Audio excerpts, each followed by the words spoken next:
I will bring a shotgun in here. I swear to God.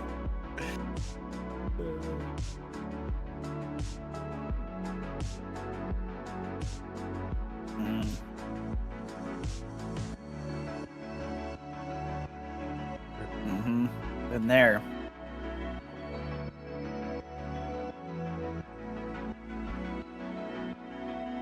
And then I have like one of those, you know, managers that is just like, she does her best, but she's in a position where she can't really fire anybody right now because she's unable to get anybody to replace those people. So she just has to constantly like be like, I'm gonna do this if you don't do this.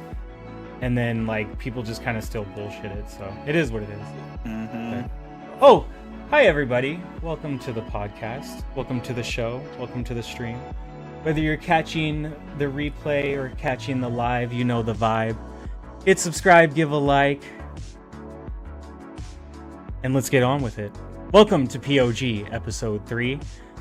We have two amazing guests with us tonight. But before we get into that, I just want everybody to know that I'm tired because I just taught a dance class. If you don't know, I'm a dancer, and I'm tired. My legs hurt because I haven't taught in a very long time. It went very well, and I'm very proud of myself. But I'm tired. All right, so with that out of the way, let's get into our two amazing guests. First, on the left of your screen, we have Retri, the man, the myth, the legend behind Gamepass Daily. Hello, good sir. How are you? Good. How you doing, man? Good to be here. Here, obviously, we all like to help each other in the Xbox community. That's what we do. I knew Silent was going to be on the show, and then you popped into our chat the other day, I think when we were playing Fortnite or whatever the hell we were playing. Yeah. And I was like, yeah, I'll see what's going on, and we'll, here we are. I'm getting screwed up because I'm watching the YouTube version of it, and it's massively delayed. So I was like, I'm doing like this, and I was seeing how many seconds it takes. I do that all the time. Yeah. when I have my cam on. I always do that a lot. But I think there might be a 20-second delay or 12 seconds. That's a lot. I'm gonna try to ignore it. I have to it's my OCD will be like, nope, I don't like it. So hopefully my internet doesn't crap on me. Gotta love Spectrum. Or actually, no, wait, I have AT&T. Yeah, I have AT&T, but they act like Spectrum sometimes. So that sometimes I forget who I have. Yeah. But as far as you being here on the podcast, I just want to say thank you so much. It really does mean a lot to me. Man. For everybody listening, there are a lot of podcasters that I've listened to for a good long time, and Retri has to be one of them. A homestay, if you will, on Double Barrel Gaming's channel, on Boom's channel, and just a voice that like I said, I've listened to for a long time. So now to have you here to speak with, and to even get to know you outside of this a little bit, in the past couple of weeks or so, has been really chill, and it's isn't it weird? Is it weird for you? It's like a weird feeling. It was weird for me when I did that, when I joined up with Boom, because he was like a guy that I admired and stuff like that, and then I started to podcast with him, and then he just became a guy. Do you know what I mean? It became humanized. Do you know what I mean? Once you get past that barrier to entry, right? Yeah, the barrier. That's why I also like to game with people, right? So it's just I'm just like another dude, just like everybody else. We're all in the same, playing field. Although we just had King David on an episode, and I was fanboying out. So I guess I should shut my mouth because I did exactly that. Dave's like, "Don't get weird." I'm like, "It's gonna get weird. I can't." It's already weird. No, it's already weird. Just own it. I was gonna say that it's very similar to being a dancer, where you take class from people for so long, you look up to them, you admire them, and then when they finally look at you and be like, "Hey, you want to hang out?" You're like, "What?" And it's kind of mind blowing because you're like, "Did we just become friends?" I know. Are we? Am I now not your student anymore? Oh my god! No, right. So it is very similar, and once you get past that barrier to entry, you're able to get to know people a little bit better. You show yourself to them, they show a little bit of themselves to you, and then you create that trust. And I knew it was gonna take a while, especially because, unlike dance, I'm not able to see everybody in person. You know what I mean? So I have to really tell you guys who I am, and then be like, "Do you like me? All right, cool. Let's hang out on voice chat." Let's game together. But it's always a little nerve-wracking at first, because especially just like in any industry, when there's people you look up to, there's always going to be that one person that's a complete dick, and you never know who that is. Yeah, You don't like know who it is. You're rolling the dice every time, and there's with some dicks in this community. I'll just say that right now. So, because not everyone is as cool as you think they are when you get to know them, but yeah, you know, majority definitely are. Majority Yeah. definitely are in the community that I've talked to. 99% of these guys are just absolutely awesome. yes, I would agree. That's like me and Cypher. Like we not too long ago, me and Cypher didn't really know each other that well. We game all. I mean, I consider him a friend now. Like we game all the time together, and yeah. So tier. Oh, damn. It's late night confessions with Rick. No, it's crazy. But it's nice though, because like I always tell, with something that I would tell students that I had within dance was, you know, when you go to like LA or you go to like Hollywood auditions, things like that, if you happen to meet one dancer that's like a professional and they happen to be, you know, an ass, don't let that one person deter you from the rest of the community, from the rest of the industry. And it's the same thing with gaming. Like with podcasting, you can generally tell up front who's kind of a douchebag and who is like genuine just because you can see it in them and you can hear it in their voice. But so I feel like I've done a good job at, like, you know, the circle that I keep around me and whatnot.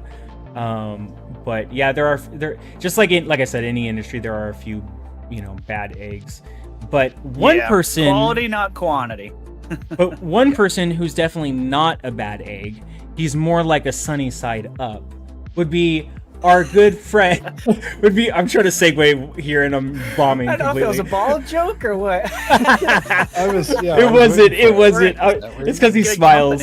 It's because he smiles. No, but introducing on our right, if you're looking at the screen, we have a man whose voice does not match the first half of his name whatsoever. But we have our good friend Silent Cypher, ladies and gentlemen. Yeah, woo, yay! Welcome, Cypher. Thank you so much. Just like Red Tree, thank you so much for being on the show, especially on short notice. It does mean a lot, especially when starting out, you know, new and fresh. You know, even though I'm not new to this is like take number 4, if you will, on creating a successful podcast. But I refuse to give up. This is what I enjoy doing. And Silent, I feel like you saw potential in this show after my first episode, so you hit me up quickly. You said, let me come on next week. I said, hell yeah. And now here we are. So, bro, thank you. How are you today or this evening? Dusty, thank you so much for having me. And yeah, I'm doing good, man. I think we were talking a little bit kind of on the back end and like outside of all this, but you know, the fact that you've tried a couple times, but you've come back and you've continued to kind of like reformulate or plan your strategy and stuff, right, to get back into it, that makes a big difference. Because I can't count how many people I've seen in the industry that like, oh, you know, they're super gung-ho about it, and then they're like, well, you know, it didn't work out. So yeah. Happens to most people. That's the truth. Like there used to be a saying about podcasters back in the day. You got to make it to your 7th episode, because they found that like 99% of all podcasters couldn't make it to the 7th and they would quit. So there was that barrier. There was that barrier where you just got to keep going. But to Silent's point, like I've been right there too, Dusty. Like I've reformulated. I've been creating content for technically 20 years, outside of YouTube and stuff for my job. But yeah, it's tough, man. Like it's definitely a tough business. But if you're coming back, that means something, because most people don't. To Silent's point. That was something I actually found out super early myself, is like my friends and I, we ended up doing XBL radio back, I think I was with them around 2005, 2006 time. So right around that shift over from the original Xbox to 360. Those guys continued doing it. They did it for a few years after that, I think. They were really into it. Took off quite a bit for a while, but I found out a couple years in, like, we were having a kid. And so like I was only on once or twice with them, and then I found out we were having our first kid. So my Your my priorities change a little bit. selfish priorities suddenly shifted to being more selfless. And Yeah, so like I yeah. took a back seat on it for a long time, and I kept telling myself the same thing. It's like, oh, I'll get back to it. I'll get back to it. And then, flash forward, God, what, 16, almost 15, 16 years later, they reached back out to me and they're like, hey, we want to do another podcast. We want to do same type of formula, but we just want it to be about everything, like beer, movies, games, all that type of stuff. And I was excited about it. I was like, yes, I am ready. My kids are old enough. I can do something like this. We lasted for 6 months and then they all dropped off. But I had that fire all of a sudden because I was like, dude, I like this. Like, I like the creative fire. Yeah. And so then shortly after that, like, I found Sour and Crazy and at the time, Mr. Joanna Dark. Which is funny. Retri, you mentioned the 7-episode thing. I think around 7 episodes is when we found out he wasn't going to be able to be on the podcast anymore. Oh, and no. We damn near almost, like all of our stuff is themed around a flight. Our flight almost crashed really early on. So yeah, like even if it's a little bit rough to start off with, like just keep going with it. Because you're going to reach someone. Someone's going to get your content. They're going to hear it. You don't know who that person could be, but and it really could be anyone. You'd be surprised sometimes that people. True. Yeah, that's I've had developers that I've never even heard of like reach out to me, and I'm like, what the hell? Like you really never know who's listening or who's watching. So that is true. To Silent's point, like just got to keep going, even if your content isn't, even if you don't think it's good. Because I watch back my stuff, and you're your worst critic, and you're like, wow, that is crap. Like, I am not good at this. Oh my gosh, yes. You're gonna see the metrics. You're gonna listen to yourself. You're gonna do timestamps. You're gonna get tired of listening to your own voice. All these things happen, but you just have to keep going. Yeah. And then you get to meet awesome folks like yourself and Retri, who I also consider a friend now. Thank you, sir. I was waiting for that. I didn't want to leave you. Better say it back. Yeah, I was just about to say that. You better say it back to me. Counting the seconds. He's still. Is he gonna get there? Is he gonna get there? Right. Oh, that's so funny. But no, you're absolutely right. And for me, because I'm like the new one in the mix, so to speak.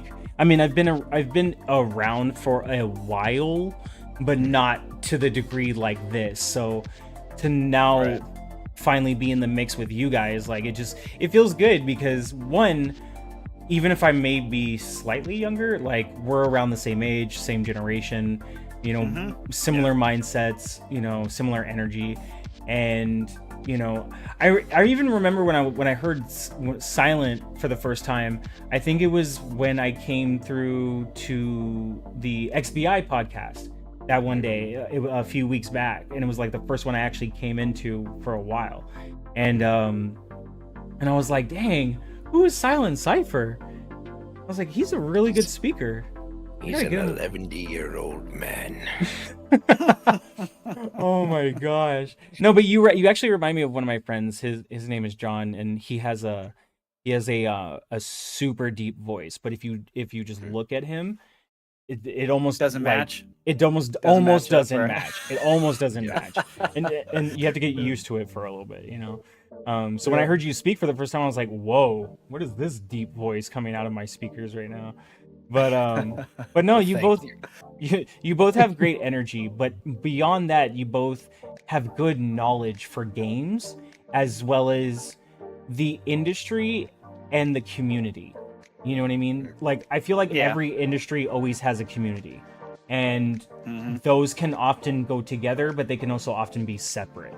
And I feel like you guys keep good tabs on both of them. So with that being said, let's segue into our first topic, now that we're here, which is kind of the more meatier topic of the show, and that would be the extension of the deadline by Activision Blizzard and Microsoft Xbox till, I believe it was October 18th, correct? Yeah. Yep. That sounds right. Yeah, I was just rolling my eyes. I was like, son of a bitch. It's right there. It's right there. Somewhere around that. Yeah. Super. Yeah. Talk about this for a few more months. I know, right? Well, the one thing I did want to make note of while we get into this subject, for those of you listening or watching that don't know, Microsoft, because I know we were all kind of waiting for the news of like what was going to happen. Is the deal going to get extended? Because of the whole CMA thing. Is Microsoft going to lose out? Which I never thought was going to happen. There's way too much money on the line. That would be so dumb.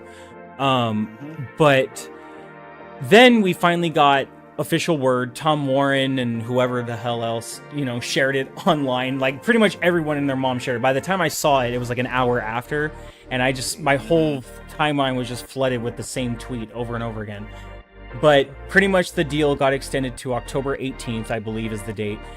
And the one thing I wanted to state was that, because I was telling somebody else earlier, that this is just a placeholder date. This is not, we have to wait until October 18th. This is not that. No. This is a placeholder date, just like July 18th was, or whatever it was. And that this deal could literally close tomorrow or anytime between now and October 18th. We don't know. Yes. It's just a big ass wait and see moment. So with that being said, Retri, why don't you take it first? What were your initial thoughts when you saw this news come out? Like, what did you first think? My first thought, son of a bitch. I was really hoping it was just gonna be done by Tuesday. Seriously, that was my honest thought. I kind of, in the back of my mind, I was hoping for Tuesday, but I kind of knew it was just too good to be true. I felt like Jekyll and Hyde, and I was kind of like, the smart part of me was like, this shit is not gonna wrap up by Tuesday. I just kind of knew it in the back of my head. Yeah, I was like, it's probably gonna get extended, which is fine. You know what I mean? It just means that to me that CMA is willing to work stuff out. I don't think it's a ploy in any way to kill this thing. I'm not worried about this thing whatsoever. Even a little, because no matter what happens, even if the CMA decides to, give two middle fingers up and say, screw you guys, I still think Microsoft is going to find a way to do it, whether they carve it right out of the country, whether they do anything with cloud, or they just move out of there altogether. I don't think they're giving up on this. It's too big. It's too much money. There's way too much at stake. Their future's at stake in mobile. Right? You got Zanga. Zanga's gone. The other one they probably would have took is already taken. So they need King. They need it. It guarantees they get into mobile. It guarantees they have instant success. Not just is it going to work out? Instant success in mobile. So for me, this extension, it stinks. It's annoying. CMA, UK, they're being really petty for an industry that is non-existent. That is 3% of the entire market, I think is what it was calculated at. You can't even I'm somebody who's an avid cloud gamer, and even I can say it is only a community. It is not a market. Yes, there are those of us that purchase subscriptions for cloud and this and that and whoop-de-doo.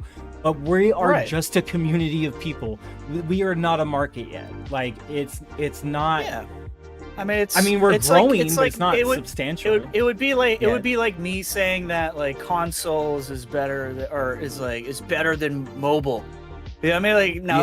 It isn't. So it's comparing cloud to even console. Console crushes cloud, and then the PC and mobile market destroys console market. It's not even close. So this is a market that I don't know if it's. In my head in the beginning when this started going down, I thought this market was going to be huge. But the more I looked into it, it's a question mark for me, because I don't know. Outside of what Nvidia is doing, I don't necessarily I don't love the cloud. I like what Nvidia is doing, but I don't like Xbox's version of the cloud. I use it for exactly what they said when the stats came out. Yeah, I laughed because when Sarah was like, "Well, we found that what people do is they just download it and try it out. I was like, that's me. That's me. That's the only thing I use it for. I accidentally used it once on my phone. It was bleh. I'm not a mobile gamer either. I'm an old school gamer. I like to have the controls. This is why, for me, if I'm gonna do any mobile gaming whatsoever, it would be on something like a ROG Ally. It has to have its own. I don't like the controls on the screen. I think it's a crap experience. Yeah, I agree. No, I agree. Because I'm literally I'm blocking a quarter, of the screen with my damn thumbs. Like, I don't know how that's enjoyable, but hey, people seem to love it. That's where the money's at. So, this thing getting extended, it's just, like I put on Twitter, I'm 100% sure this is going through. It's not an if, it's a when. But I would like that when to come, like, in the next couple weeks. I don't think it's gonna be. I think this is done before even Gamescom. Like, I don't think it's gonna be too long. Maybe that's me being optimistic. Yeah. But this is something where you got like silence, like, oh no, maybe. Dreams. I think this is, Microsoft has got a ridiculously huge team. The people about, and then the people behind the scenes. There's probably 20 plus people working on this right now with the lawyers. Yeah. And I think they're going to be working night and day. We know they did that over the weekend. That's how we got a frickin' Sony signed contract on a Sunday, y'all. Like, that's unheard of, right? So everyone was like, it'll probably be a business day. So I think this is going to go forward at a very, very fast pace. I don't think it's like some sort of weird stall tactic on the CMAs. I think they are working in good faith now, finally, with Microsoft. So I got hope. And we're going to have COD and all these great games and back catalog stuff coming to us, hopefully sooner than later, because, I want to play some Tony Hawk too. Dude, seriously. Other games. Yeah. It's only like $20. It's like only like $20 for it right now, but I'm like, I don't care. My cheap ass is going to wait. I'm going to save that $20 and use it somewhere else. Because that's what I do. Because I'm a cheap. They put that sale up there real fast with all those Activision. They sure did. Dude, they sure did. Like, everything from Activision Blizzard was all of a sudden on sale everywhere. And I was like, you jerks. And servers are all of a sudden fixed on old Call of Duty games. Servers are, And it's confirmed Microsoft was the one who fixed it, not Activision Blizzard. Okay, cool. Yeah. Which I'm glad they actually put that out there. I'm glad to know that. Before we get to Cypher, one thing I will note is the only thing xCloud needs is a higher bit rate. Because I swear, for the love of God, it's like they're on 10 megabytes per second. And I'm gonna need a bump to 50, at least 50. Okay, 75, but that's just me. Also, strong recommendation for anyone listening. And hey, I'm just saying, give it to me, please. If Nvidia can pull it off, Microsoft can figure it out. So now, one thing, what was I gonna say? If anybody listening out there, one pro tip: if you're using xCloud, the best platforms for xCloud is either on a PC, not on Wi-Fi, or on your console, either Wi-Fi or on Ethernet. If you're on PC, preferably be on Ethernet. You will have no issues. And if you're very far from a data center, that could be why you have issues. If you have really bad internet, that could be why you have issues.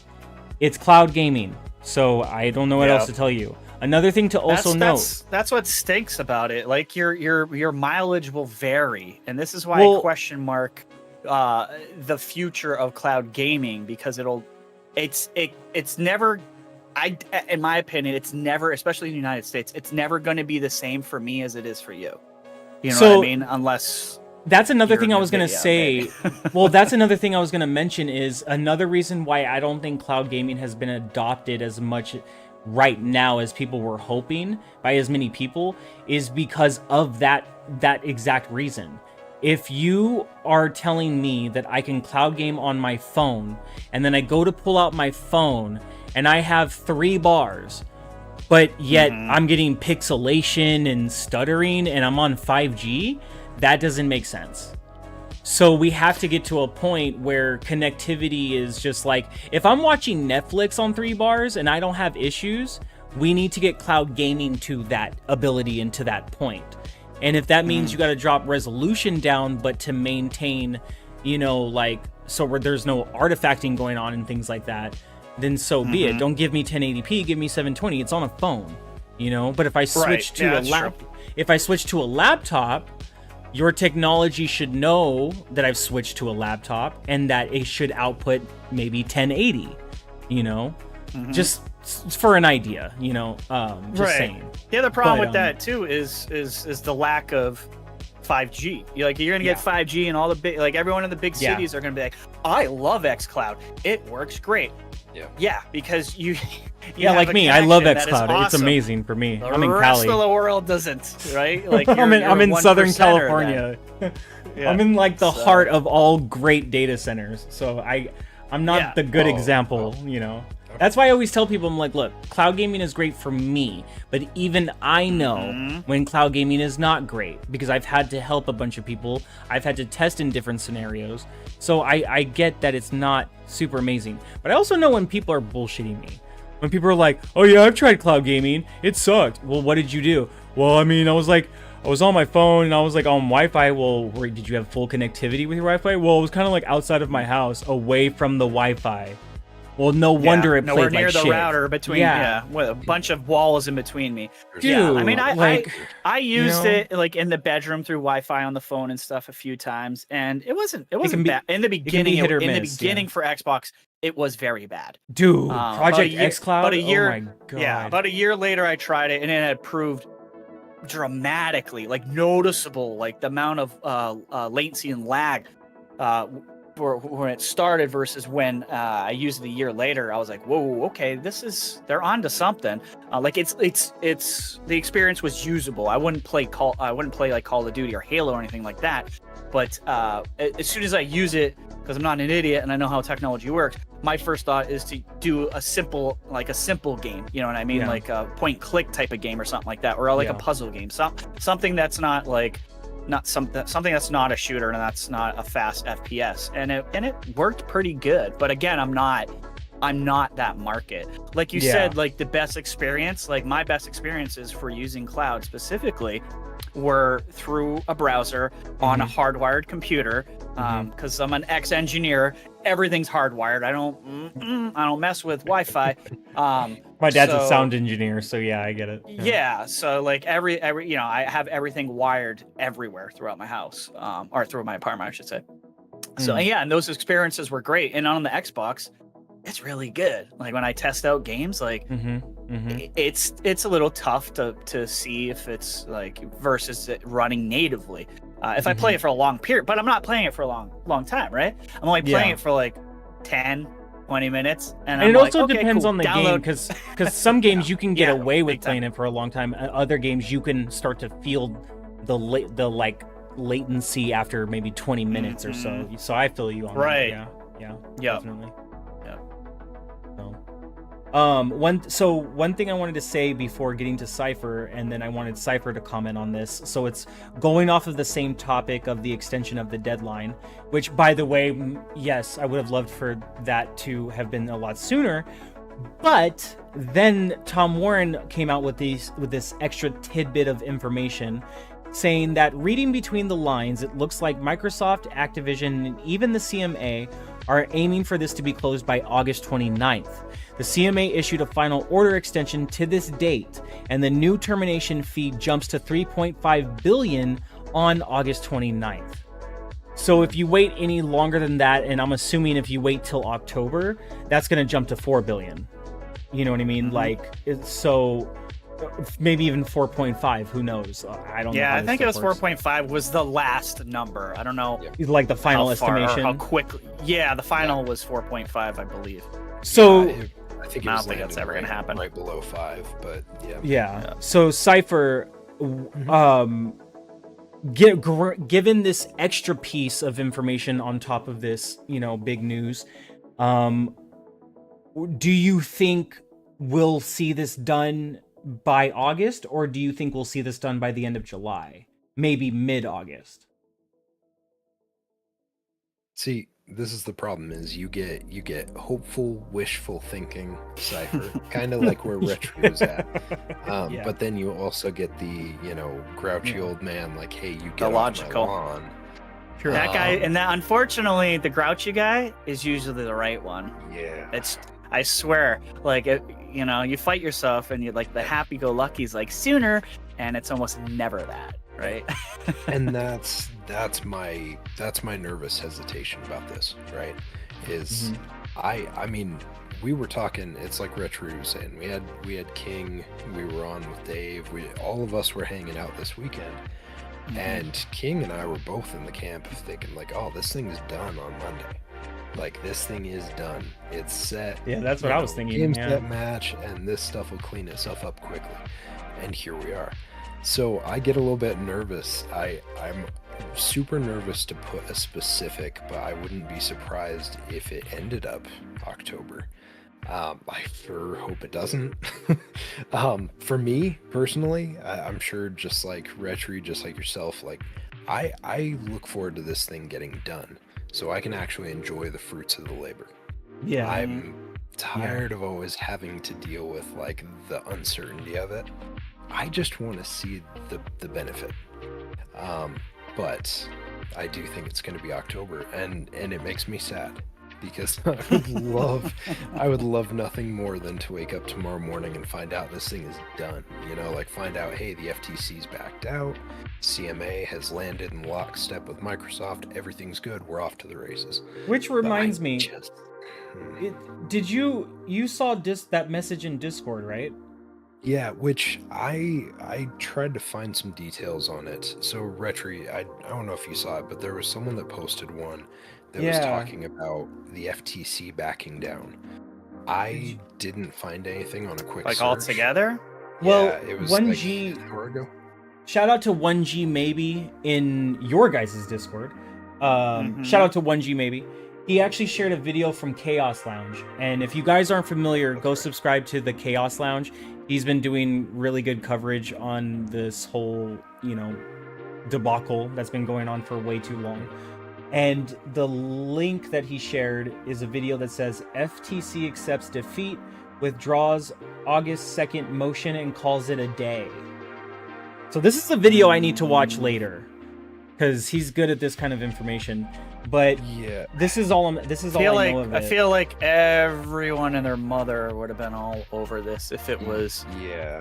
I think there's a possibility that maybe there's some misunderstanding. I could be wrong, but Florian would be on this. Yeah, Hope right. would be on this. Like, there's not a single person who wouldn't have written multiple articles about this already. The Verge certainly. I wasn't seeing anything on a quick Google search, and yeah, in one of my chats I dropped that, and they're like, I don't think that's the case. I think Retri's right. Is like it might be just a miscommunication of those details of like what the document is actually saying. And we've seen this a million times, and I've gotten stuff wrong too. And I've talked to mergers and acquisitions lawyers. I've had them on there, re-talk to them again, and when I said something like, oh no, wrong, Retri, like you're wrong, like this is what that means, and I'm like, oh, okay.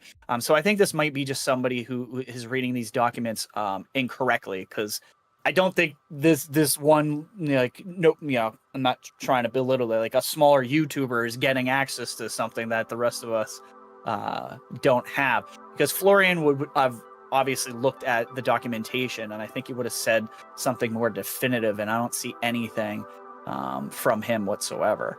Yeah, Twitter would think be it would be blowing there up right now. It would be. I mean, I don't expect it's kind of, for me, it's not, it doesn't matter. Like, the FTC, as far as I'm concerned, it's done. It's 100% done in my head. So I don't even. I'm not worried about anything that they're going to try to do. Whether Khan decides to go forward with this and waste more of our tax dollars or not, I'm just not worried. Like, the chances of her winning are like zero. I just wish that, like, once the FTC lost, that they just tried to work with Microsoft like the CMA is doing. You know what I mean? Like, yes. Like, because I listened to the Cat Tribunal, and some of it was Me a little too. hard to understand, but for the most part, it did seem very cordial. Everything, it was just like, you know, if it seemed like something was a little weird between both parties, it was just, they were just wanting an understanding and make sure everything was good for themselves and, you know, in the matter. So it was just like, okay, cool, you know. So it ended up being really good. And I'm glad that Microsoft and the CMA were able to get somewhere, you know. But with the FTC, it's just like how many times do you have to be defeated to get the blinders? Point, you know, it's weird. It's so weird. And like, and even when I was watching that hearing of Lena Khan, like, I know people that work in politics and whatnot, they're very good at deflecting, right? But there was moments where in her face, it genuinely seemed like as if she didn't understand when people were coming at her like, you're doing this wrong. And I'm like, you're really so set in your ways that you don't get it? Like, you don't, I don't know. When you're living in a bubble and everyone, because you're in charge and everyone below you is like, yeah, you're doing it right, until they just leave and then they talk shit behind your back and say how much you were awful, how awful you were. You're living in your own, you know, you got your blinders on, you're living in this bubble where everything you say is like, yes, ma'am, like, yeah, let's get the big bad Microsoft in a market that they're getting their asses kicked in. But you know, it is what it is. I'm not so sure if she's gonna she's gonna have that position for much longer, but who knows? It's politics, so you know, we've seen politicians that have done terrible things that just never go away. So it wouldn't surprise me if she doesn't get fired. But you know, and I'm pro protecting the consumer. I'm pro, you know, FTC existing, and what they do I think is a very important function in the government. But this ain't it. And this kind of opened my eyes and made even a lot of politicians that I personally used to like and even voted for really pissed me off during this.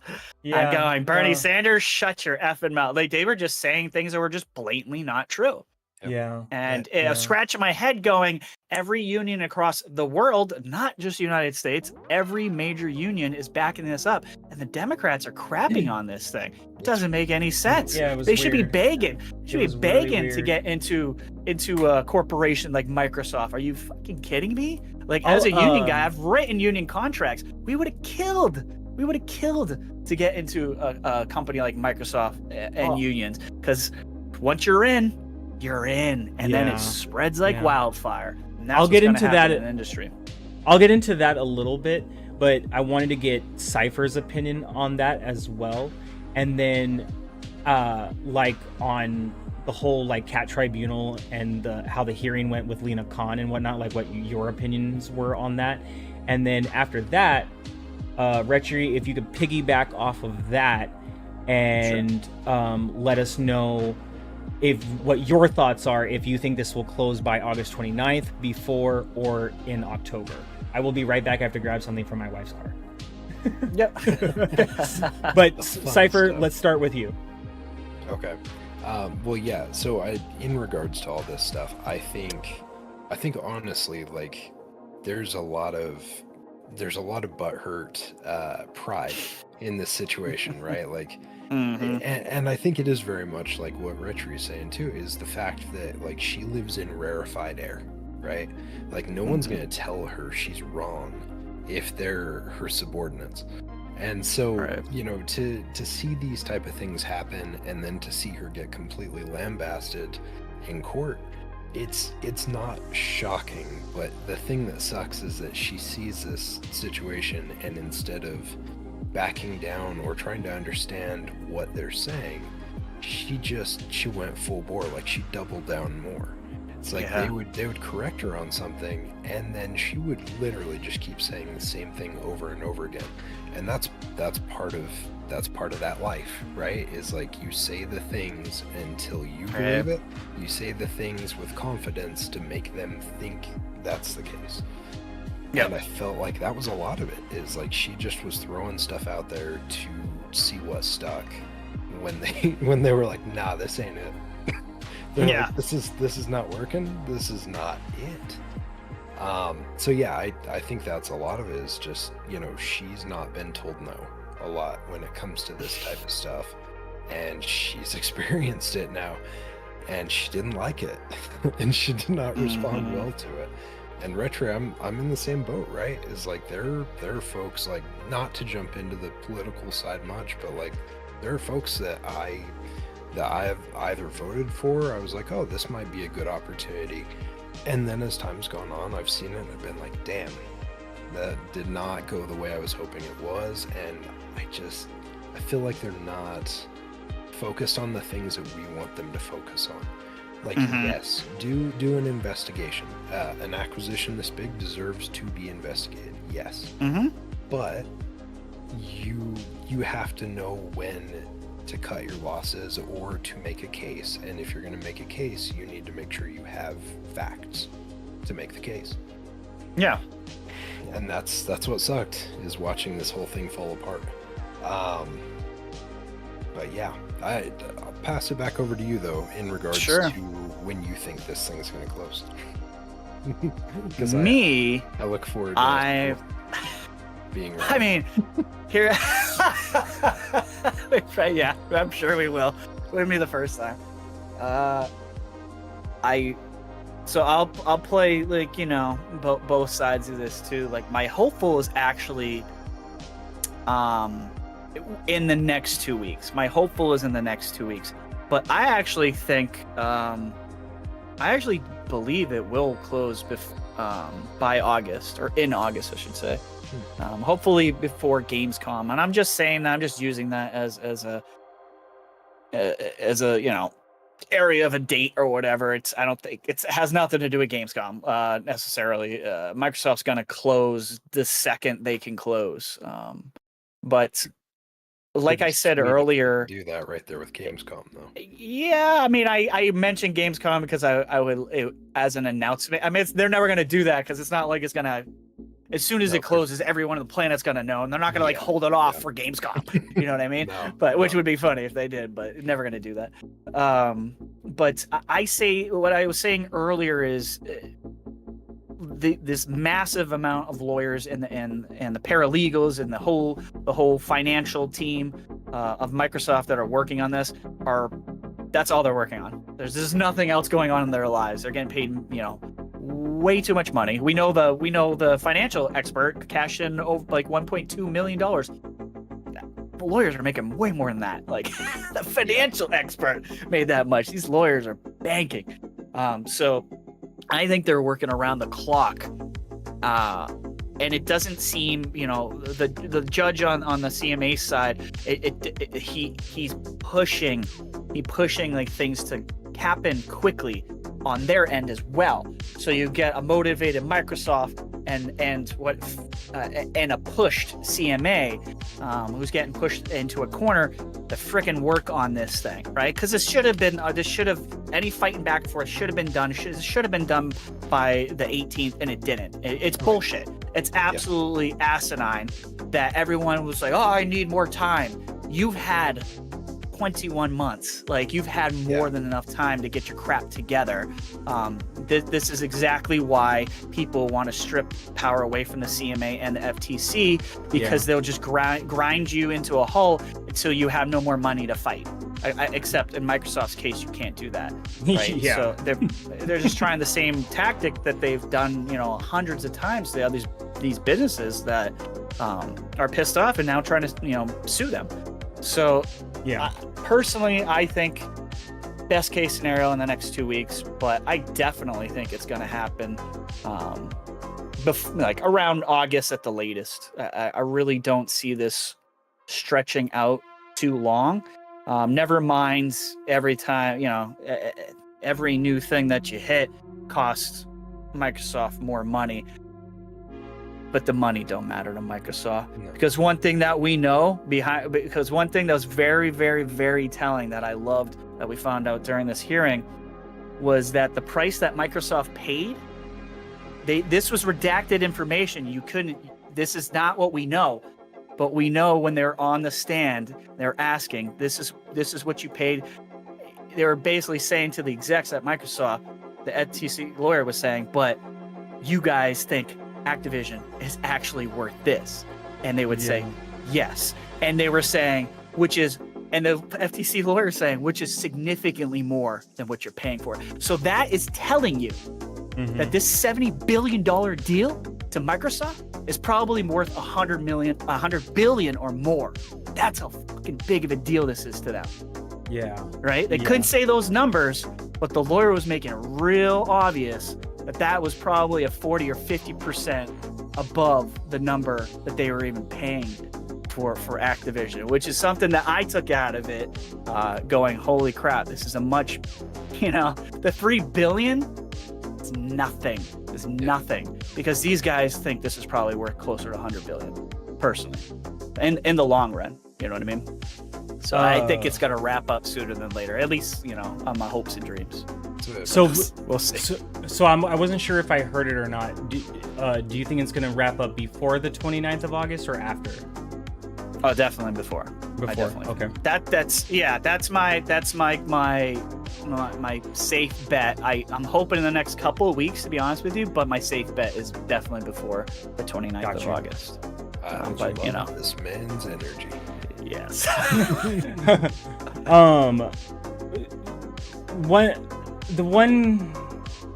If it went to October, the only good thing about that is because of Starfield. Once Starfield drops, it's just gonna be like,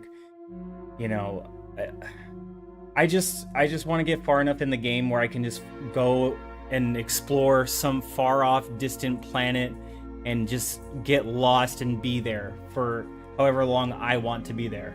You know what I mean? The only thing I wish Starfield did have is not necessarily online multiplayer necessarily. Well, I guess that classifies as online multiplayer, but just like I know what you're gonna say, like co-op. just so you can see your that just would be nice. Like up to two friends or even just one friend, and then you can build your crew around that. But it's okay that you can't. I know there was some rumor of an idea of a Starfield Online coming in the future, but we'll see. Yeah, kind of like an ESO type of deal. Yeah. Well, we pretty much covered the main topic of this show. This show wasn't going to run super late, mainly because, Retri and Cypher, for everyone listening, I am on the West Coast. They are not. So I have to be mindful of, time frames for everyone and whatnot. I'm good if you want to keep going, brother. Oh, cool. Actually, I had my coffee, so I'm fucking good. No, you're chill. Sorry if you're not supposed to swear in this podcast. I should have. Oh, we are fucking good. Don't even trip. All right. But that was pretty much the meat subject of this podcast. Was what did we think of the extension? I mean, I knew it was coming. I'm just glad we had formal news about it, so everybody could stop, running around like a chicken with its head cut off. Right. But there was something else I wanted to mention, and it was something one of you said, and I was like, oh, that was the topic I wanted to cover. Oh, now I remember what it is. So before we get into core, well, that too, but before we get into the game, we'll finish with the games that came and are coming to Game Pass. But the first two things I wanted to talk about is Game Pass Core a little bit, but first I wanted to talk about why are there so many... Okay, let me be nice. You don't have to be nice. Why are there so many stupid freaking people on Twitter? Guys. This is like a 3-hour podcast. We don't have enough time. We don't have enough time for that one. Well, because there's only one thing I'm referring to, and that's how, one, you had people that tried to spin this whole 10-year deal as being a better deal, and then you had people that thought it was a better deal because they just fucking didn't know any better.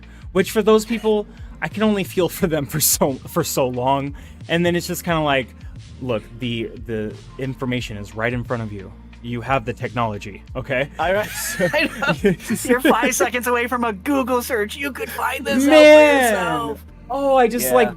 if I could just slap some people, like, jeez. It's just like... I think it's a lack of...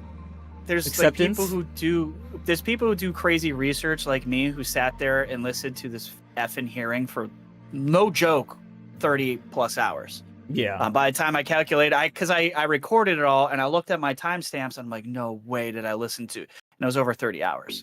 Yeah. And then there's people who like heard it from their best friend on Twitter and just went with the BS. You know what I mean? That they heard.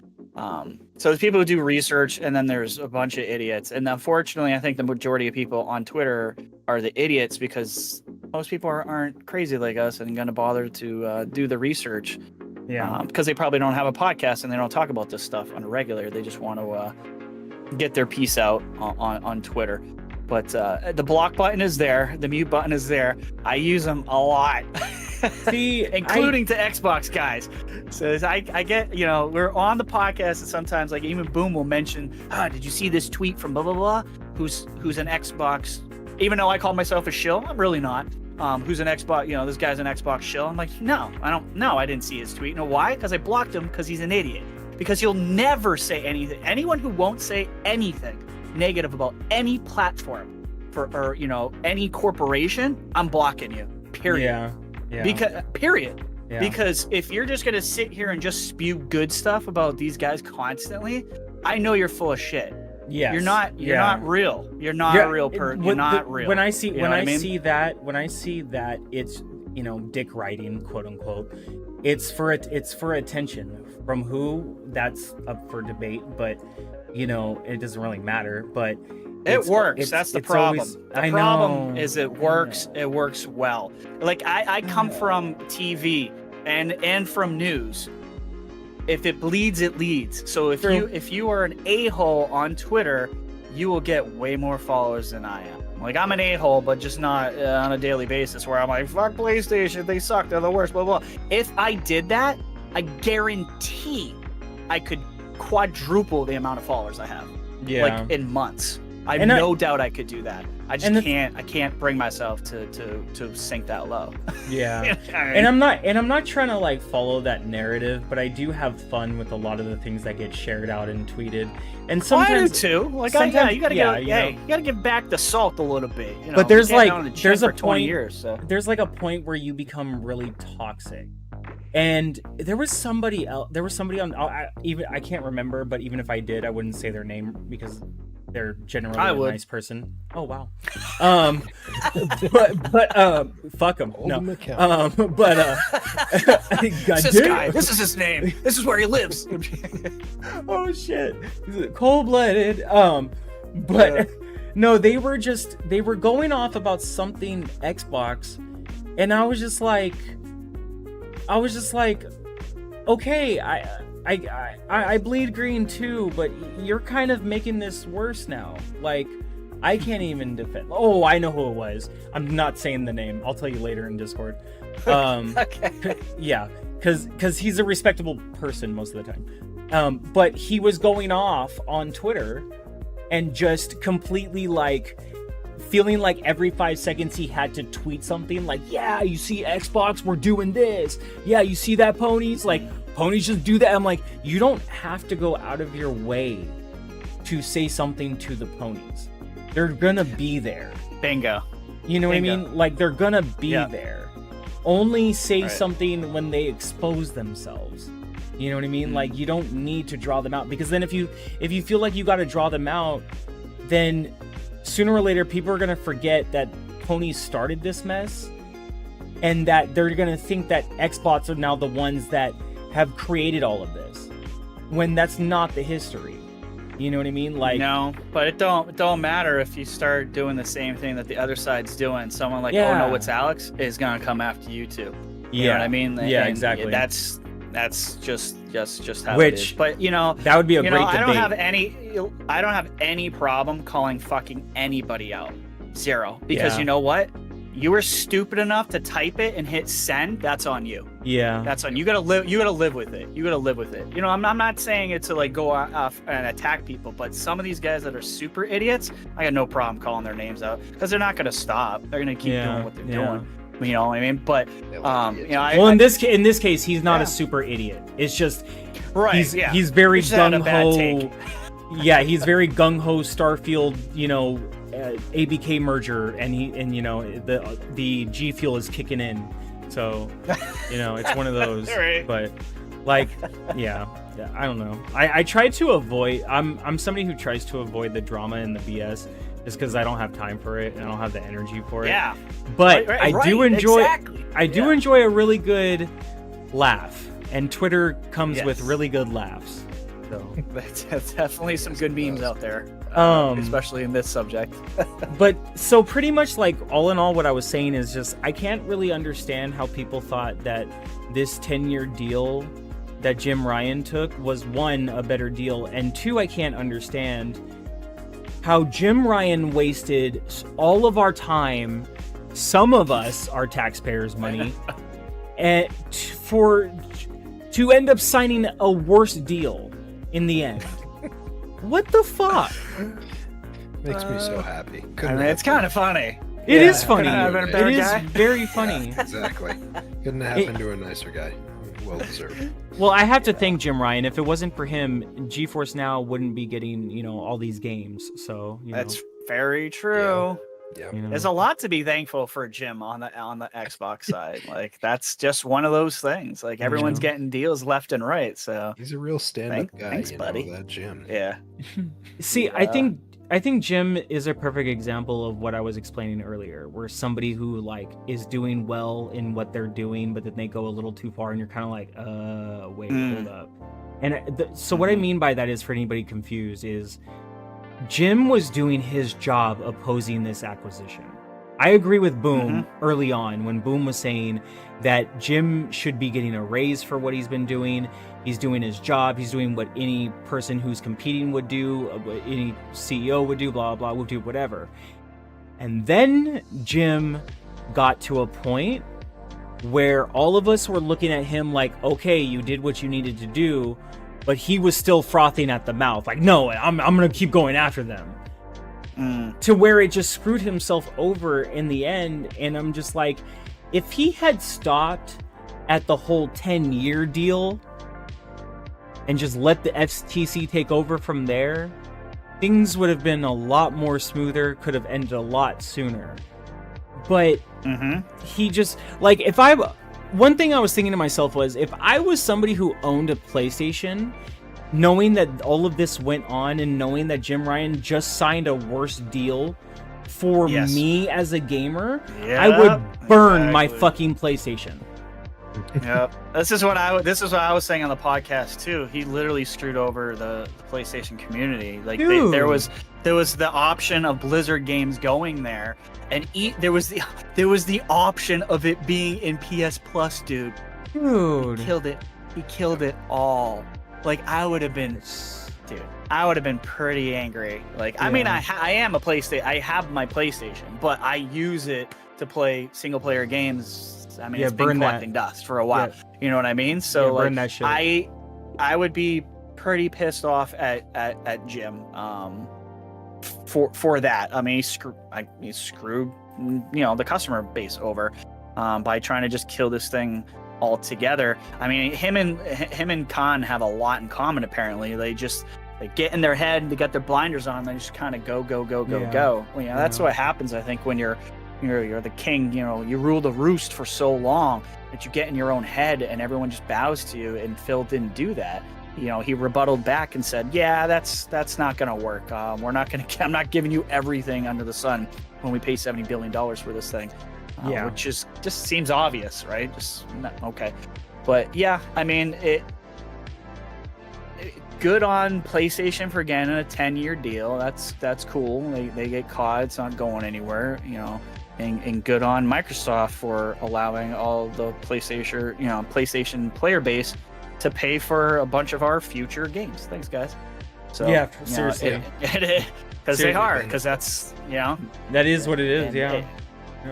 what'll be interesting to see is their budgets. You know, if we ever find out their budgets for future games for Sony, if they go down by like 40-50 million per AAA, like if the next God of War doesn't cost 230 million and it costs 180 because they can't siphon out the money from Call of Duty. The next God of War is going to be a Metroidvania because they're going to be trying to save money. That shit's going to be a 2D, 2.5D right? side scroller.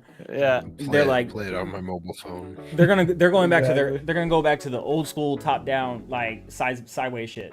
But Cypher, when you saw Jim Ryan take this deal, did you like have the biggest facepalm ever?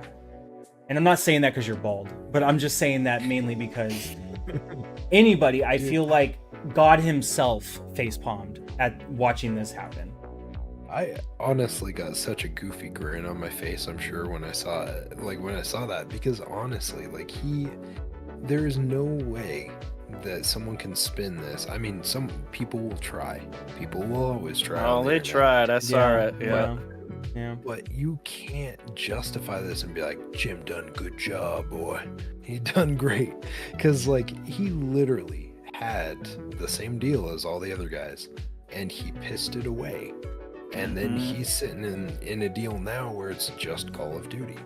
And we kind of talked about this a little bit on the show that we did earlier as well, but it's like, you know, I see all the multiplats no longer going over to PlayStation or anything? No, not necessarily.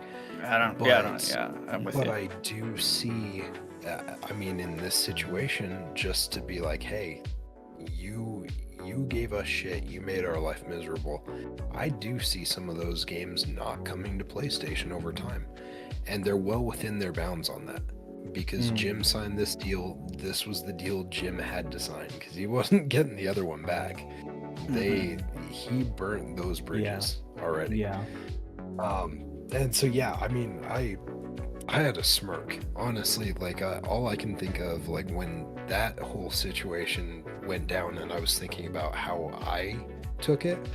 All I could think is like Batman Begins, or whichever one is. I think it was Dark Knight. When the Joker's in it and Michael Caine's like, some men just want to watch the world burn. And that's like, that's kind of how I felt, is like, I felt like Phil and those guys literally like pulled out the kerosene and just covered everything. And they're like, all right, sucker, you're going to take this deal or it's going to be even worse for you. You know, like, but I think it's good though, because like the fact that they accepted it, that's one more thing in favor of CMA and UK looking at it and being like, okay, yes, everyone's in agreement, things are good, let's get this done expedited quickly. And hopefully that means we'll land in that window that Retro was talking about, because like I said, I want that window, but I just don't know if we're gonna get that window. I hope we do. Gotta believe, Cypher. So before I know I'm kind of jumping around here. I apologize. I'm looking at the time. Before we get into the Game Pass games, let's talk a little bit about Game Pass Core. Hot subject. Another contentious subject that a lot of us did not agree on. My God. Okay. So I'll give my opinion since everybody else has given theirs. Here's my opinion. Game Pass Core is cool. And then Game Pass Ultimate is obviously amazing. I'm a member of Ultimate. Only Ultimate users here. Everything in between that is confusing as shit. PC, well, the PC one isn't really confusing. It's still great to be a PC player. Which it's kind of funny to hear people say. Well, it's funny to hear people say, you know, well, with PC Game Pass you get multiplayer. I'm like, no, you don't get multiplayer. You're on PC. There already is multiplayer. Yeah. You know, like, but I get what people are saying, you know, and whatnot for the sake of conversation. But it was just something that I thought I gave a little chuckle earlier today. But yeah, I like the idea of Core. I'm glad they're getting rid of Live and Gold. You know, it does kind of suck for those who have been like legacy members for like a really long time, and even that one player that had like his lifetime Xbox Gold membership or whatever. Had the card and everything. Yeah. So cool. Yeah. But you know, times change, and it was time. However, and I agree with Infinite Umbra.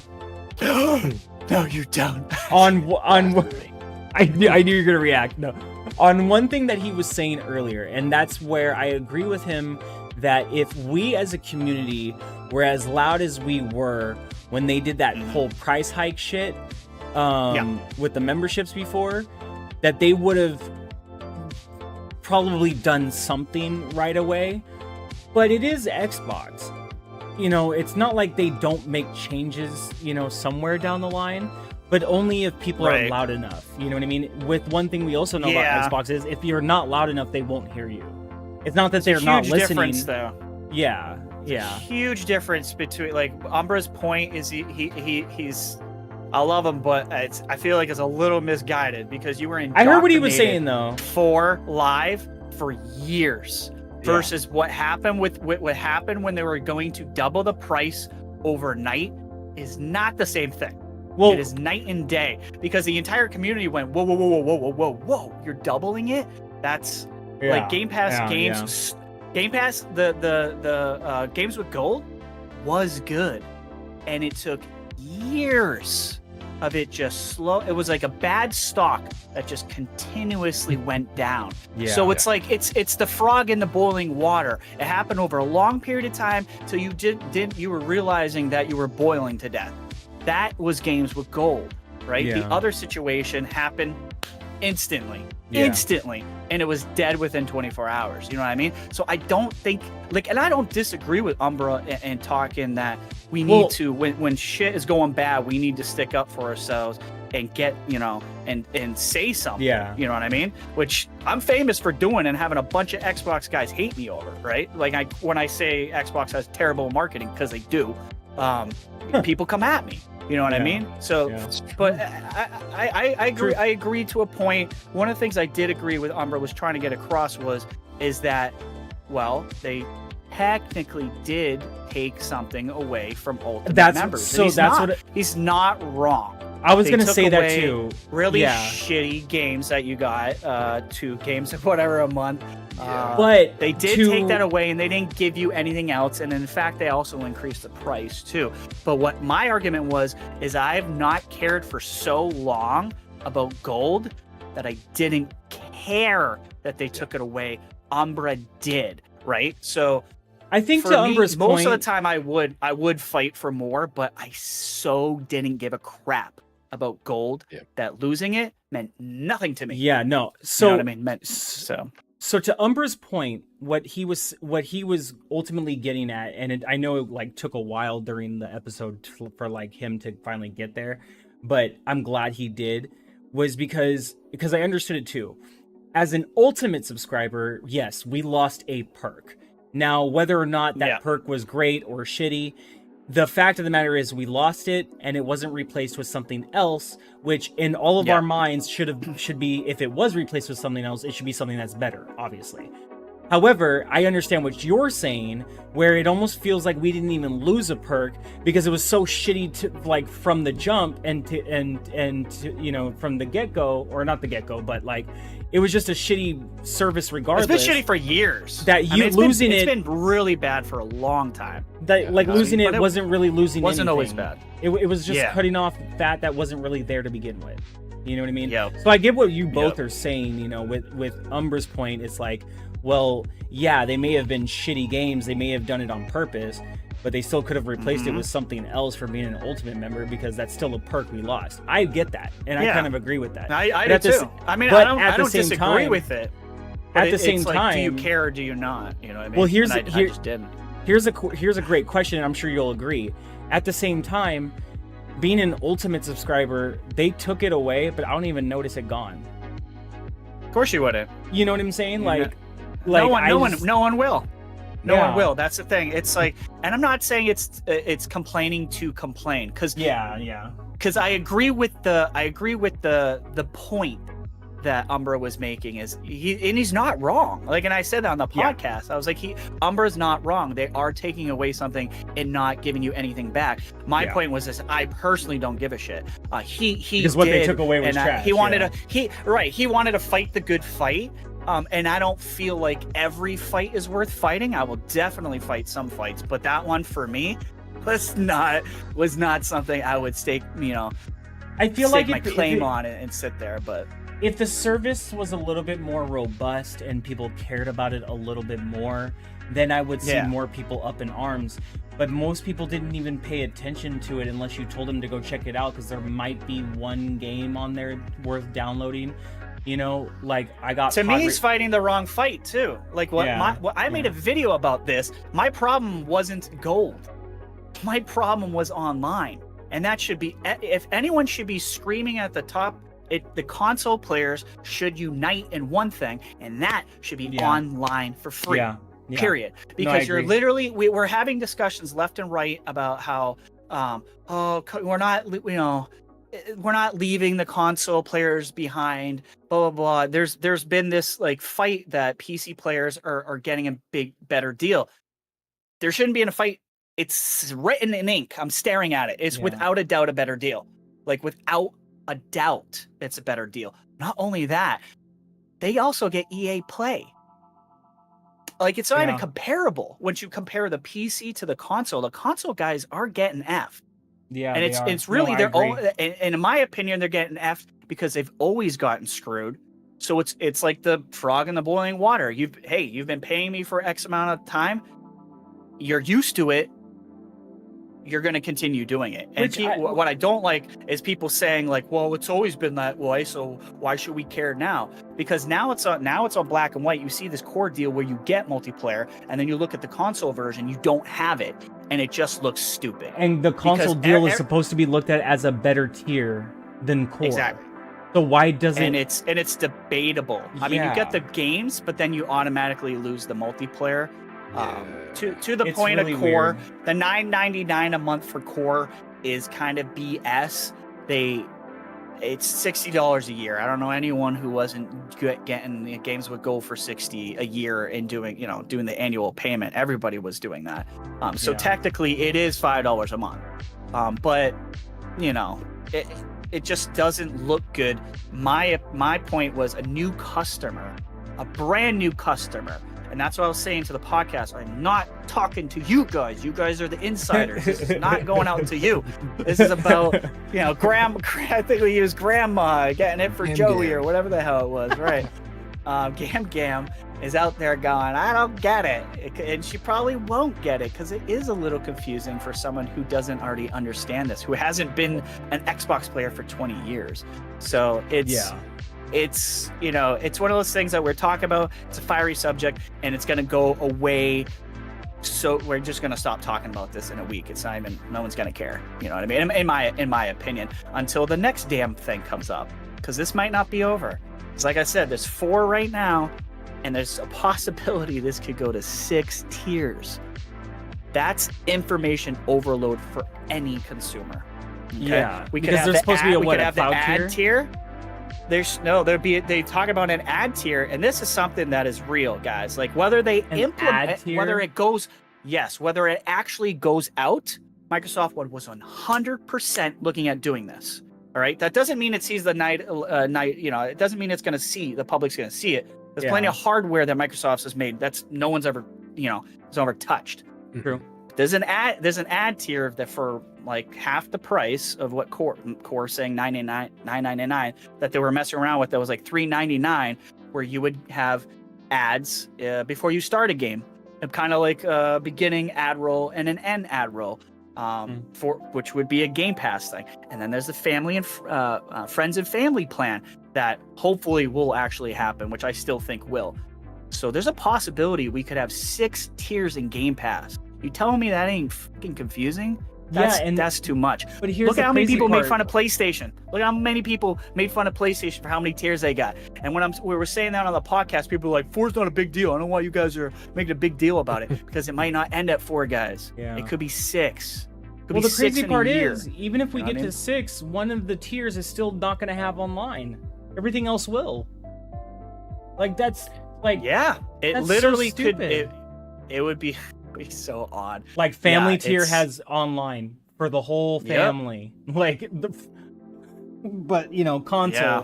Well, if you want online, go to core. But core only has 25 games. Well, then go to console. But console doesn't have online. Well, then get ultimate. You motherfuckers. Right. This is why we said on the podcast, and this is something that even though we're all arguing, we all agreed. This is funneling you to ultimate. Yes, it is. This is it feels like it's almost forcing your hand to go to ultimate. Yeah, I tell people to get ultimate anyway, and they don't even need it. I do too. Yeah, I do too. Like, ultimate for me makes a ton of sense, but I see no reason to get anything else. And I use the cloud, and I use my Xbox. I'm using almost every part of ultimate, but not everybody does that. Like you know, right? So the people who are like, well, I don't have a PC. I'm like, you're kind of getting screwed. You're kind of getting screwed. Yeah. At the end of the day, in my opinion, in my humble opinion, you know what I mean? But, you know. What's your take, Cypher? Yeah.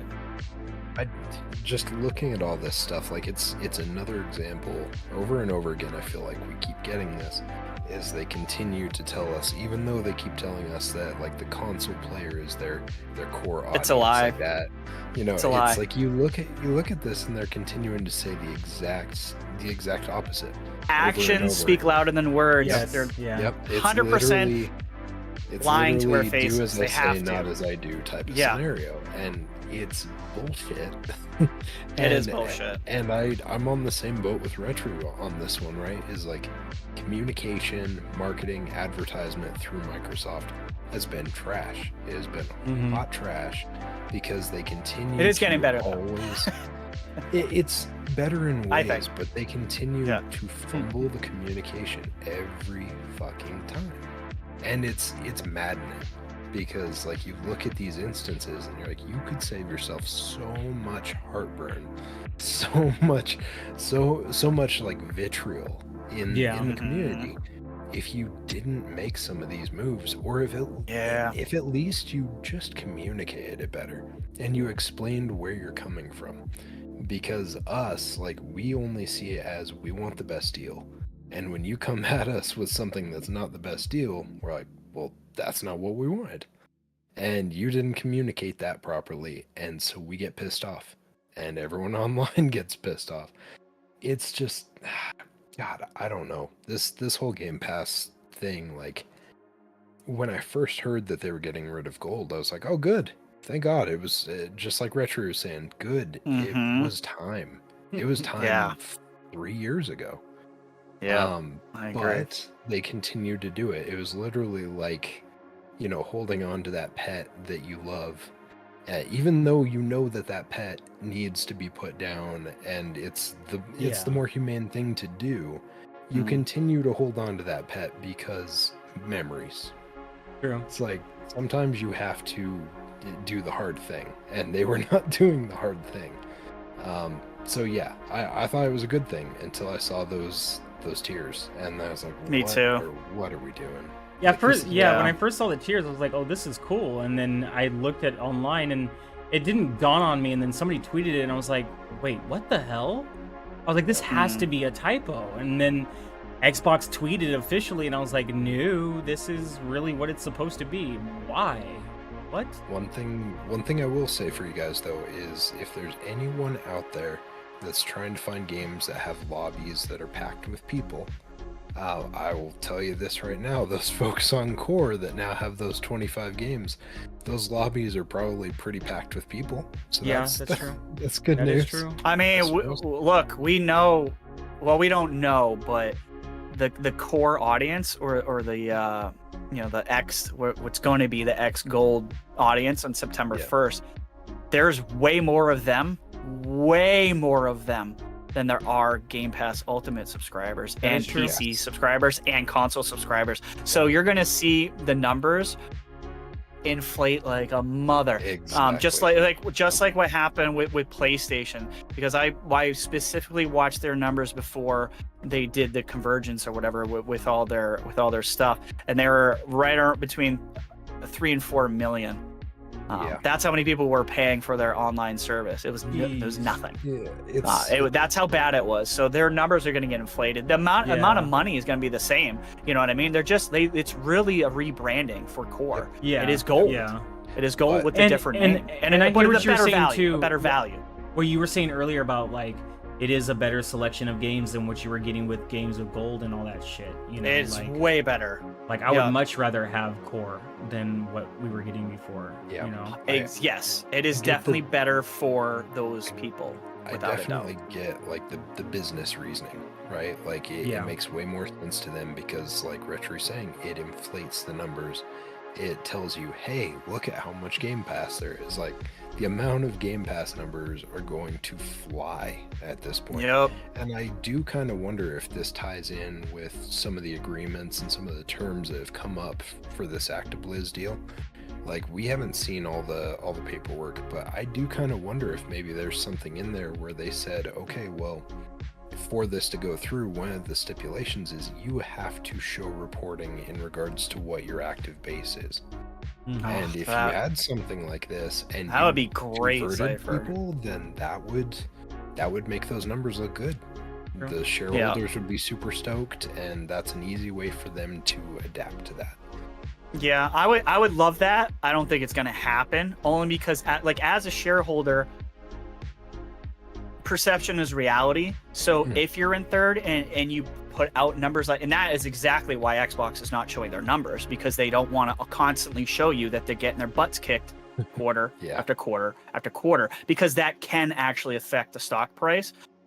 But when Xbox, when Starfield comes out, Call of Duty is now on Game Pass, and the numbers start going to rise, I think there's going to be a day when all of a sudden Microsoft starts showing their numbers again because they're good. You know what I mean? But I don't think they're going to show them until those are good. Yeah, you know when what I mean? the tide turns, they will do it. But this could be one of the ways for them to line themselves out to showing those things eventually. Because honestly, then I would love that. The numbers look infinitely better for them. Yeah. And I think we might get those numbers like once they're combined, because you're probably talking, I'm guessing, when they combine, you're probably talking 60 to 100 mil in the range of what would be now considered X now Game Pass subscribers. X Club. Yeah, whatever. Whatever, listen. One thing, well, here's a complaint. I have an Xbox. The worst fucking naming conventions. It's just like I'm like, just like when they do their consoles, I'm like, why couldn't you just do a number like Sony? Why couldn't you just do a goddamn number like Sony? I like that we literally have Xbox S, E, and X now. So now you have Xbox. Yeah, baby. It's all hot up in here. Let's get it. Yep. That's a good point. I have no idea what they're gonna call the next consoles, because it's like we had the one S and one X. Now we have Series S and Ultimate S, Ultimate X. Like, what are we doing? Xbox 2X. Yeah, I don't. 3X. I mean, are they gonna do like Apple used to do, and like Jaguar, and and then start naming it after like they would name all their operating systems after animals, and they literally ran out of fucking animals, and then they had to start using like locations. You know what I mean? Like I don't know what Xbox is gonna do, but their naming conventions are just really bad in my opinion, and confusing. I'm still waiting for that Xbox 720. So. Right, that's Xbox what 720. I would do Cypher. That's what I thought it was gonna be. Like my head went, well, it was 360. It's gonna be 720, right? Like that's what I thought I was gonna do. They were advertising it, and they were kind of joking about it. Like, you watched that movie Real Steel that had Hugh Jackman in it? Yeah. That robot movie? Yeah. In the stadium, they literally had Xbox 720 scrolling. Oh, around that's the marquee. freaking hilarious! so I didn't even funny. notice that. That is so funny. Dude, people were losing their minds when that happened because they Xbox thought that was when it was 1080. actually going to get called. Like, they're like, "Holy shit, that's the next Xbox." I mean, that would have been That's it. cool. Yeah. I mean, if you Instead, think it about was it, Xbox One, and then they tried to explain how it was, one device to rule all, and we're just like, oh, that was a dud of a name. That was an idea, not a good one. It was an idea though. Xbox One. Next year is Xbox 2. Oh wait. Well, rest assured, if you are stationed on a submarine, we've got an Xbox for you. And, all that. Oh my what god. a mess that crap was. Oh jeez. Okay, sorry. So let's get into the Game Pass games before we get to the outros. Thank you, gentlemen, for being here. Just want to say. But we just recently got some Game Pass games added. One of them, if you're looking on your console, it is currently missing a graphic tile, unless that's just my Xbox and nobody else's. Which one is that? Maquette or whatever, that Annapurna game. Oh, Maquette. Yeah. Yeah, like every other game has a tile, and then it's just orange and Xbox logo in the bottom green. Maquette's like in the bottom we corner. ran out of money. We couldn't afford an image. Annapurna didn't pay the bill yet. So Couldn't upload the image. My bad. Yeah. So we got 4, 5, 6, 7. We have 7 games. All of them pretty much came to cloud, console, and PC, except for 2 of them, which came to... Well, except for 2 of them only came to console and PC, and 1 of them came to cloud, PC, and Xbox Series X and S, not last gen. So we have, for cloud, console, and PC, we have Celeste, Figment 2, The Wandering Village, and Toem. And then for cloud, PC, and Xbox Series X and S, we have the Serious Sam game. And then for console and PC, we have Maquette and Venba. That's how you say it, right? Yeah, Venba. Yeah, Venba, yep. So I know Figment 2 has a good had good like reviews and whatnot, and a few of my friends spoke well of it. Celeste, never played it. Wandering Village, never heard. Wait, is Wandering Village the one, that new game that's coming out where you build the like village on top of that big dinosaur looking creature? Okay, yes. Thank you. I personally have been waiting for this game. This is for me. Okay, cool. Yep. I was wondering when it was coming. I forgot the name of it. And now when I was looking at the graphic, I was like, wait, today. This is the game. It's actually today. So it's there now. Well, it might not be there now, but it will be there probably usually by like noon. Actually, I think I have a... Let me see if I have a because we're in the next day. Hold on 1 second. I think I took a screenshot. Yeah. It's the 19th where you are, but it's the 20th where I am. Yeah, it's the 20th. It's definitely the 20th. Yeah. Let's see where. Unless you do the whole New Zealand thing, and then you can play it like now. Superman. Or Future Man, not Superman. Future Man. I'll take Superman, but my glasses. Hold on, everybody. 1 second. Checking the old Discord. Where is it? Oh, here we go. So I shared a tweet earlier in my Discord from Game Pass Tracker. Today, or when this was yesterday, I should say, Tectonica, Toem, and The Cave went to Game Pass. Mm-hmm. And then July 19th, which is today, is Maquette. Hopefully they updated the artwork. Tomorrow, July 20th, will be The Wandering Village and Figment 2, Creed Valley. July 25th will be Serious Sam, Siberian Mayhem. July 31st will be Venba, and then August 1st will be Celeste. We were supposed to get Sea of Stars on the 29th too, but I don't know what the hell's going on with that. Yeah, somebody else mentioned that sometimes, too. Xbox... As someone who's been covering this stuff for a while, even before I had my own YouTube channel, I was working with the guys you just mentioned, actually. I used to work with them. Okay. Xbox screws up a lot on Xbox Wire. They forget games that coming out because they'll talk about a game, and then when we have their new updated thing for all the games that are coming out in the next 2 weeks, sometimes they'll just forget and then what they do is on the next time they have an Xbox Wire thing, they'll go, in case you missed it, and it's literally like them saying, in case you didn't see it when they fucked up. And so Mother truckers. if you ever see a section at the bottom of Xbox Wire, it says, in case you missed it, that was them fucking missing it. So that's how bad Xbox marketing team sometimes is. They miss their own shit that's coming out in Game Pass, and it has happened 20 times. Like, I've lost count. That's like, it's not that like crazy. So Sea of Stars, sometimes these things get moved too. So Sea of Stars, is possible that it just literally was supposed to come out on the 29th and just got pushed, which happens all the time with these devs and stuff. But I mean, sometimes the same thing happens with Nvidia for GeForce Now. You know, they like, if people don't know, at the beginning of each month, on the first Thursday of the month, they do a big blog post where they tell you the games that are coming for the month. And then each Thursday after that, they filter in a few of the games from that list, plus some secret drops that they might not have mentioned. And then sometimes what happens is games that were mentioned don't end up showing up. We don't hear anything about them, and then they end up coming later. The difference between Xbox, Game Pass, and GeForce Now is that with GeForce Now, if the game doesn't come yet, it's because it's a dev issue.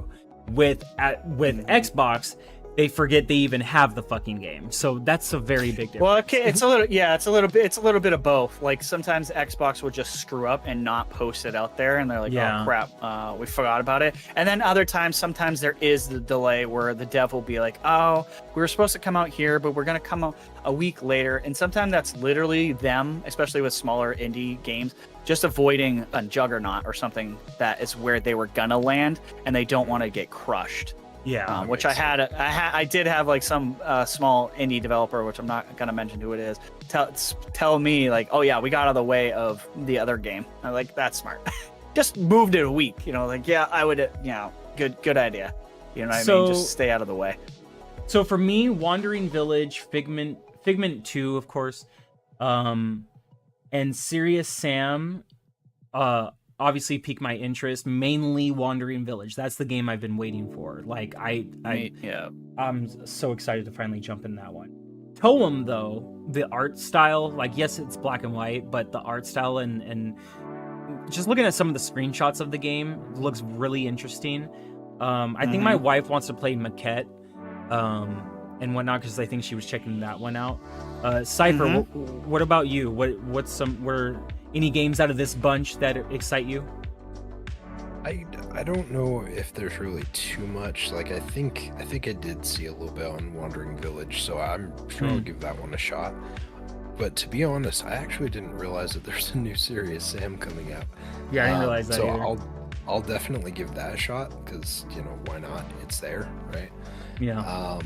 But yeah, I don't know. I mean, it seems like there's some decent ones in there, but it almost feels like it's a lull right before we're getting into like the real shit. What are you talking about? We just got Exo Primal. What are you talking about? We just got a Capcom game. Talking about, bro? They just brought GTA 5 back for the 5th time. Come on now. I'd rather go back to the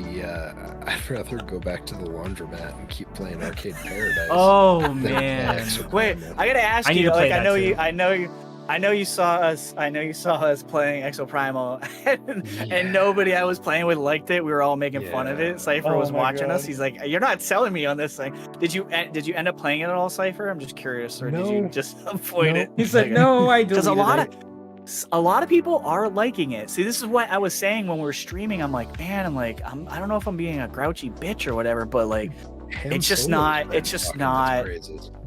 Yeah, I mean, Boom loves it. Well, because for some people it has that replayability, you know.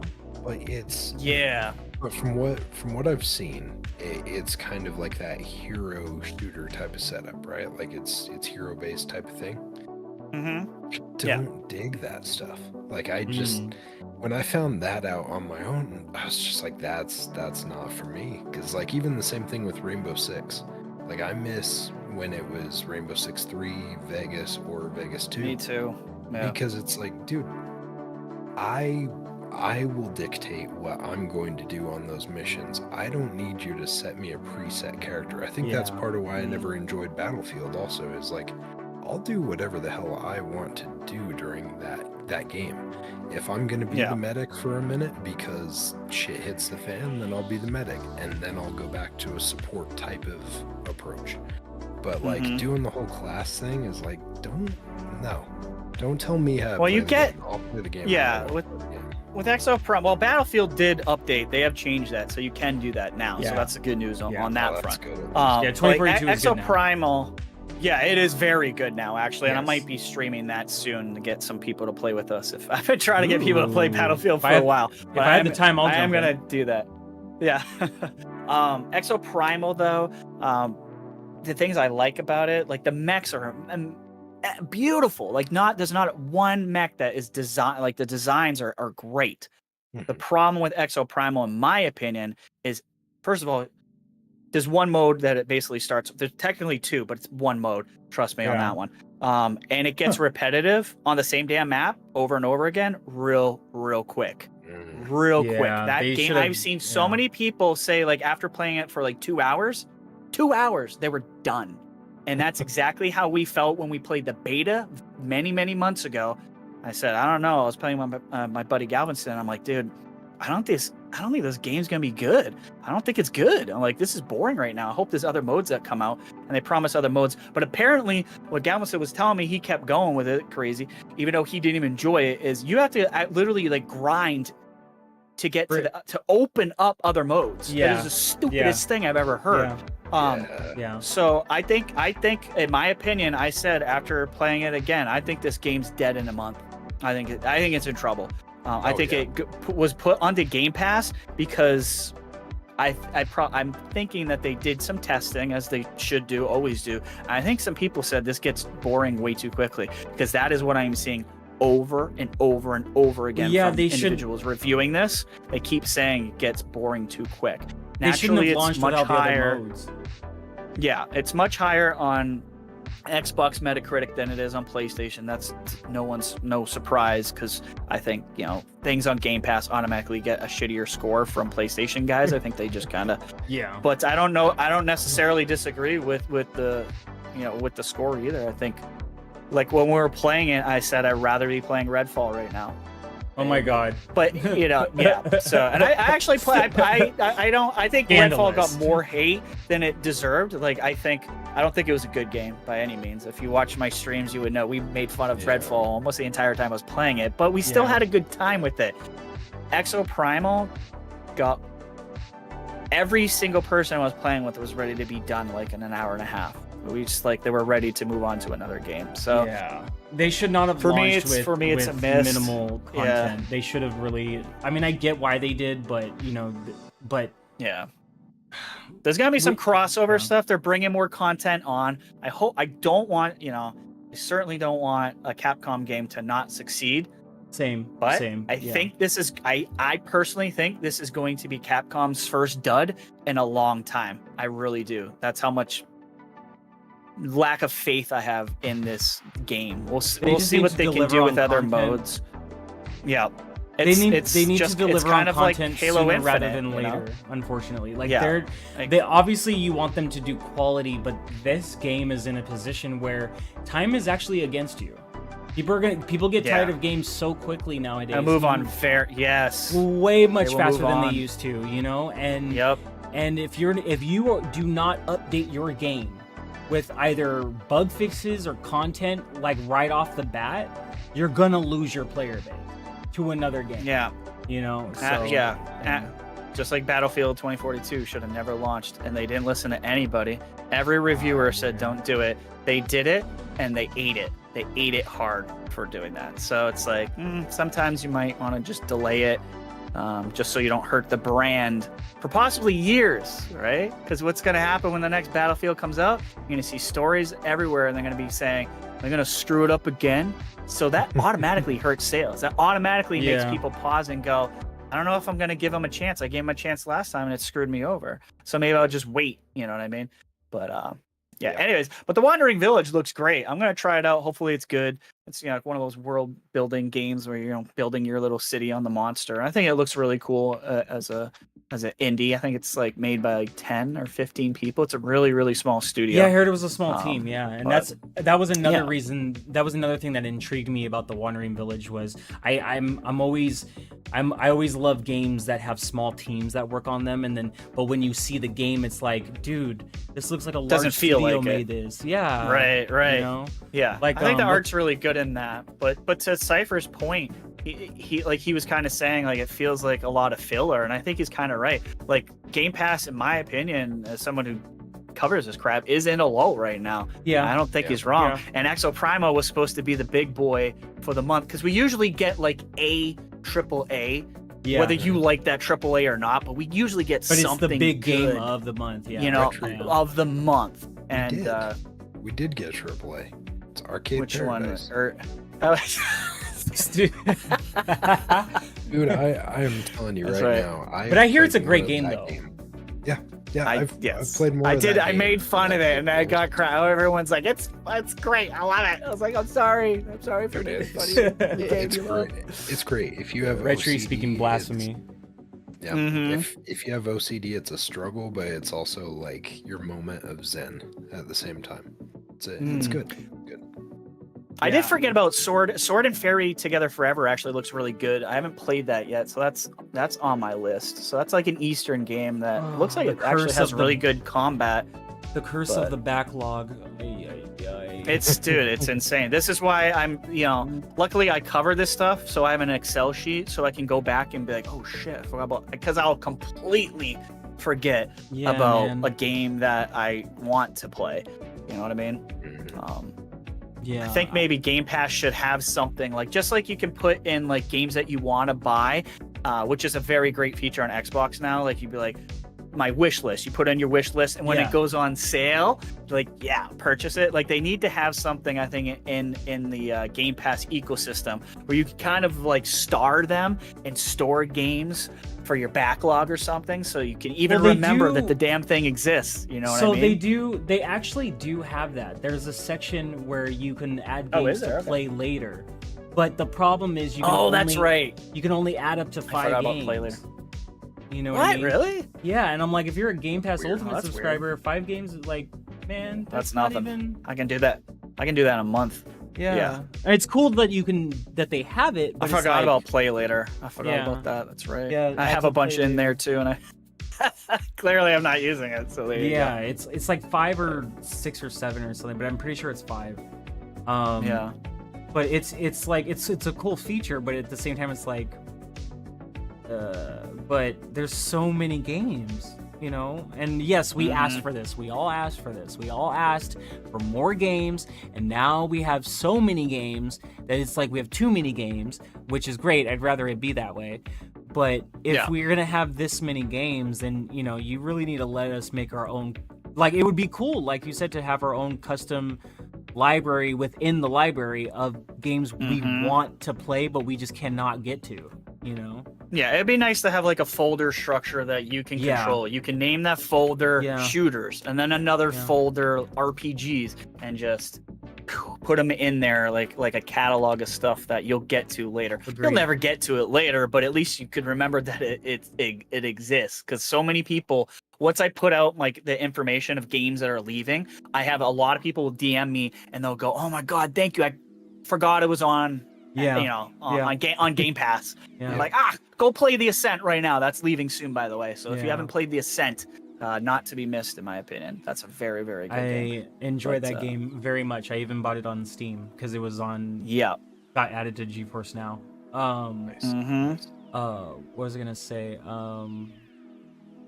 I can't remember. God damn. Wow, I'm blanking so hard. Well, Serious Sam also is a fun one. Like it's just stupid fun, but the Serious Sam games are pretty good. Yeah, when I saw that added, I was like, I've never really played the Serious Sam games, but because it's Game Pass, I'll try it. Why the F not? That's what I love about Game Pass. Like I know it's been said so many times, but it really has introduced me to games I never would have found any other way. Like I never would have seen. I never would have touched like. Or I would have PSN. seen it. I never in a million years would have touched that game. I would have seen it like it. free, for a week on Epic Game Store, and then just be like, oh, whatever, you know, and not pay it any mind, you know. But I see it on Game Pass, and I'm like, well, if it's on Game Pass, there must be a reason. Let me look and see what that reason. If it connects with me, cool. If it doesn't, it doesn't, you know. But I always tell myself, I'm like, as selfish as gamers can be, I still try to look at games beyond just myself. And so when I see a list like this or any other list, like yes, I can say like we are in a lull moment right now, but we always know what happens when that happens with Game Pass, you know. So something big is coming soon. But I lost my point. But ultimately, it's I think we need more triple A's into the service, and this is why a year ago, well, not a year ago, about 8 months ago, I made a video specifically saying, this is it. Now is the time to do the 1-for-1 ratio. Now is the time to stock up on Game Pass. I literally said I guarantee it's going up in 2023, and I said the 1-to-1 ratio will go away. Both of those things happened this year. I actually thought they were going to happen sooner in the year. So like but the reason it's going up is the budgets are going up, and you're going to get your Starfields, you're going to get your Forza, like the big games, and how often those big games come into Game Pass are going to be more often. We're hitting the stride that they promised us many years ago, about 3 years ago, when they first said we want to have a AAA game every quarter. It has happened this year. It will, and next year will continue that trend. And I think hopefully we won't get another year where we're not getting at least 4 huge first-party AAAs into Game Pass, which then makes it well worth your money, in my opinion, to have this subscription. You know what I mean? September to November alone is just gonna be freaking nuts. Like, just the pure fact that Starfield is September and Forza is October, and then you have everything else in between that, in either right before it or right after it. And then that's not even including games that are coming out for other platforms like PlayStation, Nintendo, you know what I mean? Right. PC, like whatever. It's board games. You never know what people are playing these days. Scrabble 2023. Possibly. I mean, we by the end of this year, we're going to have probably Diablo and a crap ton of Activision Blizzard games that are going to flood Game Pass as well. God, it's going to get real messy. That's what happened. That's what happened before. You know what I mean? That just they came out with in one sitting. They did 20 games. That came out like a week after the acquisition came out, and we're like, oh my god, like I didn't play half of them, but it was nice that they were there for me to play them whenever I wanted to. I stared at my screen for a good while because I was like, all of these choices, where do I begin? Yeah. Which is a different problem, because it's almost like sometimes, like a lot of people I've heard, they say like it's information overload for Game Pass, and they're not necessarily wrong. So I think maybe better AI in the system for better recommendation for stuff that you would like anyways, I think is probably needed in Game Pass as a whole. Because if you go into just show me all the games in alphabetical order, like it's intimidating. You're talking like you're looking at 500 games. Already. Like, dude, already the way it is right now. Yeah. Yes. I never go through the A to Z. It gives me a headache.